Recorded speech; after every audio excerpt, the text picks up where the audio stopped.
সবাইকে। আজকে না অনেক কথা তোমাদের সঙ্গে শেয়ার করব। আর এই শেয়ার করা কথাগুলো যারা বিগিনার্স আমার মনে হয় তাদের জন্য প্রচুর কাজে লাগবে। আর তাদেরও কাজে লাগবে যারা মেকআপ আর্টিস্টদের এতটা পরিমাণ ছোট করো। আর যাদের মনে হয় যে আমরা কিছুই করি না, একটু পাউডার আর ময়দা মাখিয়ে দিয়েই আমরা শেষ করে অনেকগুলো টাকা নিয়ে চলে যাই। প্রথমেই বলি, দেখতে দেখতে এই প্রফেশনে আমি 5 বছর পার করে ফেলেছি। আমার এক্সপিরিয়েন্স তোমার সঙ্গে শেয়ার করি। যখন আমার প্রথম শেখা ছিল, প্রথমেই প্রফেশনে আসা, তখন না এত ওই শ্যুট, এত রেন্ট নিয়ে জামা কাপড় পরানো বা এত ভালো ভালো ফটোগ্রাফার ডাকা, এত পেমেন্ট দিয়ে মডেল ডাকা, এইসব কিছুই ছিল না।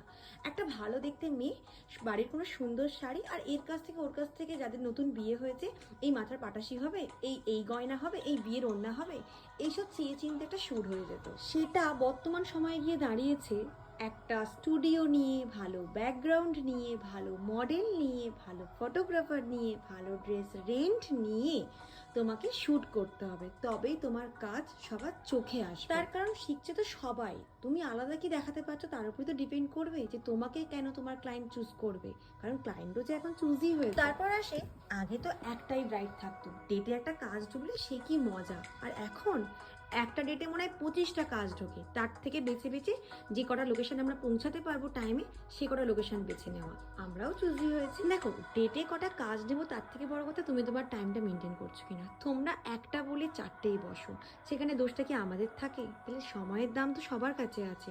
তোমার স্পেশাল দিন হতে পারে, আমাদের কাছেও সিজনটাও খুব স্পেশাল।